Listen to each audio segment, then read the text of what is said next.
The other day I saw someone on Tumblr claiming that she didn't believe the colloquialism that female children mature earlier than male children. She didn't provide any evidence, as is common on Tumblr, but claimed that it was caused by socialization.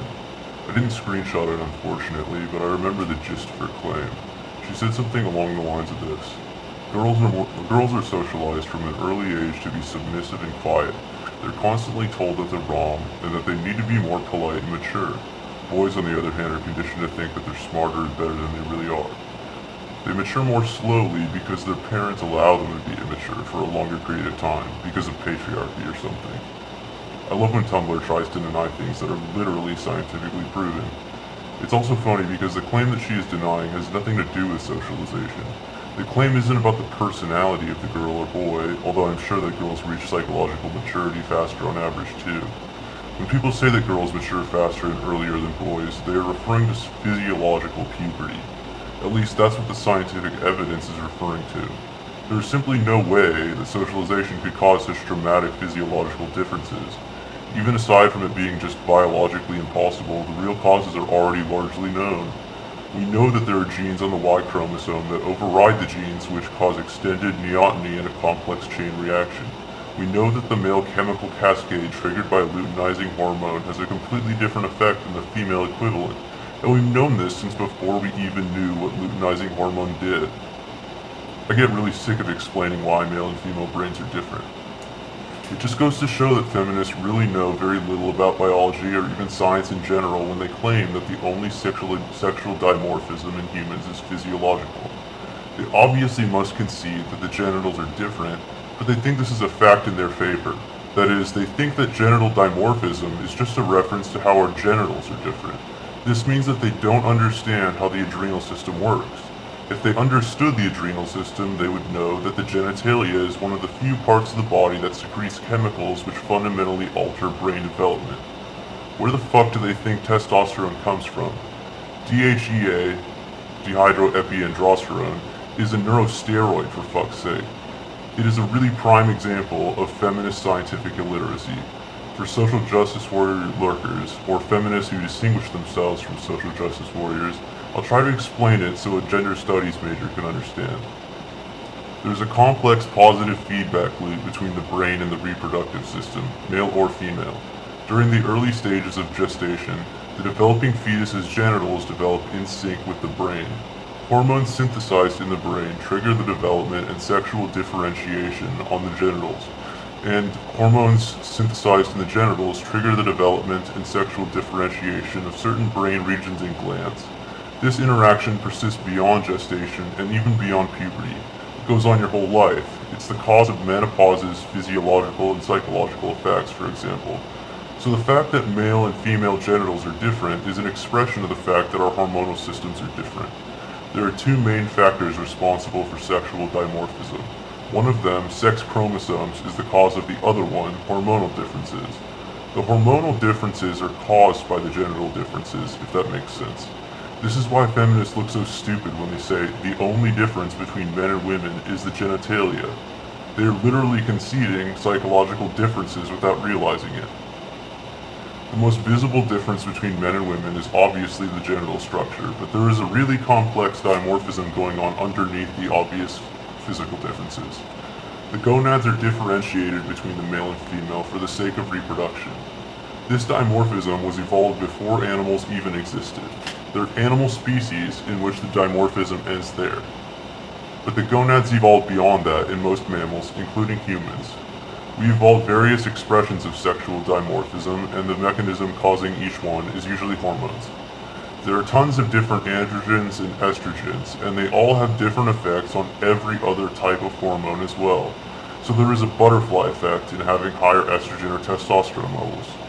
Many people think that the psychological differences between men and women can be summed up as the simple result of testosterone's and estrogen's different pharmacological effects. The reality is way more complex. Each of these chemicals influences hundreds, if not thousands, of other chemicals. So raising the levels of one will influence the levels and efficacy of many other chemicals as well. The corollary is that many brain regions will function differently between men and women. In fact, the sizes and structures of some brain regions are dimorphic. The interaction between the genitals and the brain is part of the hypothalamic pituitary gonadal axis, or the HPG axis. Without the HPG axis, the body would have no way of regulating the secretion and distribution of hundreds of different chemicals. The full story is way beyond the scope of this video, but rest assured, your genitals are dimorphic, so your brain is dimorphic. If you're a male, there is a part of your hypothalamus that is more than twice the size of your girlfriend's. In fact, it is literally called the sexually dimorphic nucleus. The hypothalamus is intimately involved with the reproductive system. It regulates the function of the genitals through nervous stimulation and hormone secretion. Other parts of the brain interact with it as well, allowing for a complex neurological control over reproductive function. A side effect of that relationship is psychological dimorphism. Other species do not have such dimorphic HPG axes. Our HPG axis seems to have specifically evolved to be different, particularly with respect to the brain regions closest to complex brain function. The pituitary gland is not as dimorphic as the hypothalamus, for example, and the hypothalamus is far more closely tied to personality. We've clearly known for quite some time that average male and female personalities are different, but feminists have an excuse. It's a scientifically illiterate excuse, but it's an excuse nonetheless, so I'm answering it. The excuse is, yes, we have psychological differences, but they are caused by the patriarchy's efforts to socialize male and female children differently. This is a good excuse because it's unfalsifiable for most people who would occupy themselves debating feminists. But in academia it is falsifiable, and indeed it has been falsified for many years. News that debunks feminist claims tend to travel slowly, I guess. In any case, it's possible that socialization is a contributing factor to the broad psychological differences between men and women. With respect to more specific personality traits, it's almost certainly an important factor. But the feminist claim that men and women would be completely the same if we socialized them in the same way is utterly false. It might have been debunked before the claim was even made. There are gross differences in the structure and function of the male and female brains, and these differences have been directly tied to personality and executive functioning differences. In fact, it's gone so far that there is tentative evidence that dimorphism in the hypothalamus directly causes sexuality differences. In other words, it's very possible that heterosexual men are attracted to women because of the sexual dimorphism in the hypothalamus.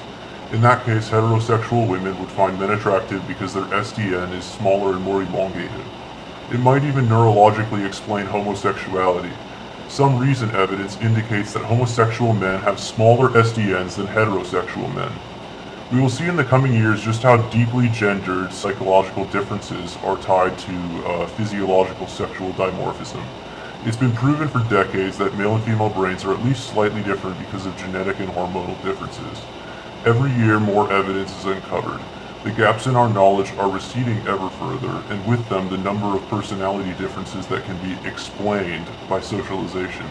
This excuse will never completely disappear because feminists are not trying to indoctrinate neurologists, geneticists, and biochemists. They are indoctrinating people who have never seen any of this material before. This excuse will continue tainting debates until the youth are taught this material, which currently appears to be almost esoteric. Some facts are too offensive to be taught in public schools, it seems. Ironically, public school curricula have been written to include feminist propaganda in recent years. The undisputed evidence for psychological sexual dimorphism has been deemed too controversial for the classrooms, yet the unfounded opinions of feminists somehow made the cut. It looks like a huge portion of the population has forgotten the distinction between education and indoctrination. Thanks for watching. I'll have another video pretty soon.